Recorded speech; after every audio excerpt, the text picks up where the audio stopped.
couldn't understand the magic behind lip glosses. Welcome to my YouTube channel. My name is VassaOlga. In today's video, we're going to be recreating Britney Spears makeup look. She has a lot of beautiful looks, but I'd say that not everyone can say that all of these makeup looks are successful, which is okay. I mean, I can't say the same thing about my makeup looks on my channel, but I do know that she has a lot of beautiful makeup looks in early 2000s and 90s, and people were exploring makeup and playing with that and still playing, but back then it was a little bit different. I love it. I believe it's given the plainness to the look, and I hope you are gonna stay tuned because we are getting started. We're getting started with a moisturizer. I cannot tell you about this product right now because we're going to be discussing this in the future video. But for now, just keep in mind that it's winter time almost, and it's really important to hydrate and moisturize your face because it's windy and whatever.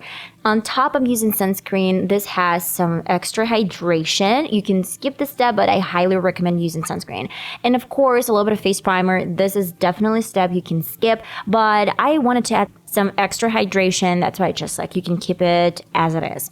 As my foundation, I'm going to The Ordinary foundation. I haven't used this in a while, but I really love it. It's liquid, it's spreadable, and I guess it's really cool to apply with a beauty blender because it's going to give a little bit more full coverage as Britney has on this photo. On the sides, I'm using my concealer. This has deep shade and chocolate color, if I'm mistaken. I'm not adding the color for my forehead because it's going to give too much oranginess. I have pale complexion, that's why I try to avoid some extra pigmentation if you have pale complexion and it's going to give too much color to your skin. And keep in mind that blending is much better with brushes. It's easier, let's say, than with the beauty blender. For my under eye area, I'm using my concealer from Essence. This one is so good. I really love it, but I wanted to use a little bit more hydration as a Depuff eye serum. Depends on. Try to use liquid formulas because they're not going to sit in your crease lines as some thick formulas. And as for my forehead, chin, and nose, I picked this full coverage concealer. Not a huge fan, but I use it from time to time. So interesting to mention, but for my under eye area, I'm using my finger to pat out concealer. For my nose as well, fingers. As my forehead and on the sides of my cheeks, I'm using beauty blender as blending out some contour. I'm using brushes. It's just up to you guys, whatever you feel comfortable with.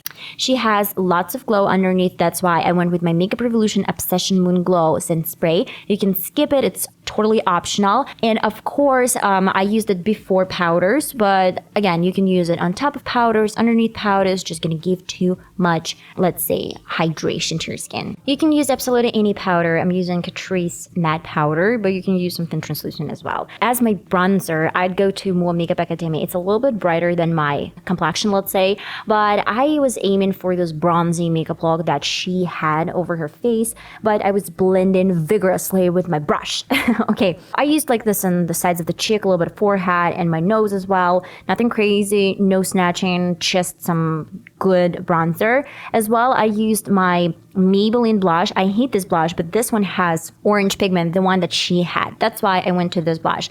And of course, I'm using a little bit of highlighter here and there over my forehead, a little bit over my cheeks and cheekbones basically, and of course my nose.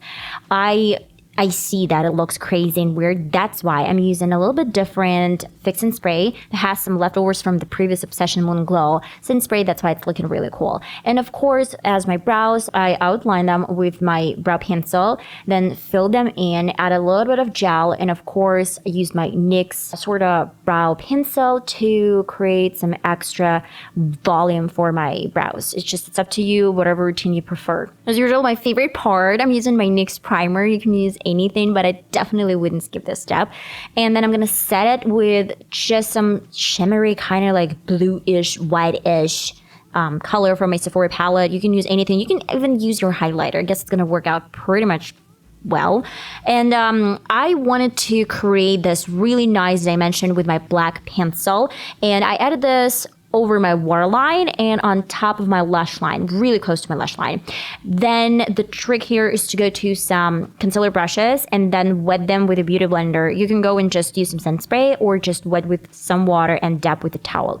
I used a little bit darker shade from the same eyeshadow palette, Sephora, that I showed you right at the beginning, and then I created this really nice wing out makeup shape, let's say, for my eye, as Britney has.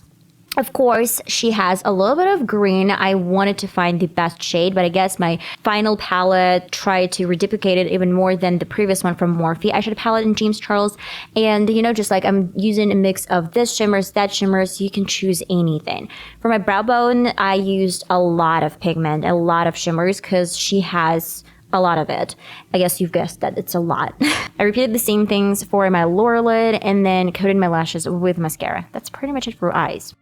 Moving on to my lips. It was hard for me and challenging, let's say. I used some brown pencil and then smudged this out to create a little bit more dimension. On top, I used some shimmery, glittery lipstick from Sephora. It's metallic 42, and I didn't like it, so I wiped it but left some leftovers. On top, used my pink shimmers from Rimmel London, if I'm mistaken, and then added more pencil to contour my lips. And it's iconic to use some lip gloss on top. That's what I did. Okay guys, and this is the final result. I hope you enjoyed today's tutorial. I wanted to devote this tutorial to Miss Britney Spears, the queen of pop. And I know that it's been more than a week, I'd say, since her memoir release, and she spilled some tea, some really good quality tea. I haven't had any chance to read the book. I hope that I'm going to be doing this in the nearest future. For now, I have some sneak peeks from some YouTube channels and some tea spill channels. Okay guys, I hope you loved today's tutorial, today's makeup look, because it turned out to be really 90s and 2000s. The only thing that I do not like about 2000 is that brows were super thin. And I remember, like, oh, my first ever lip gloss. I saw this woman on TV and she was wearing the lip gloss and I didn't know what was that, like a lip gloss? What? I was maybe 6 or 7, I don't know, remember. And I was so impressed with this lip gloss and I thought that she had a saliva on, or probably she had some water drops all over her lips. And I was like, wow, it's so cool. And I went straight to my bathroom. I switched on some water and I started like dropping the water all over my lips. It was so pretty, but in a second it dried out and I was left with just my lips and I couldn't understand the magic behind lip glosses. So yeah, I was a little bit stupid and naive, but it was my childhood. I didn't know what was that, and it was experimenting. It was so cool and imagination was working and doing its thing. That's why guys, I don't really want to bore you with my explanation anymore. I love you so much. This is a debut to Britney Spears and love her, love you, love everyone. I'll see you next time. Bye bye.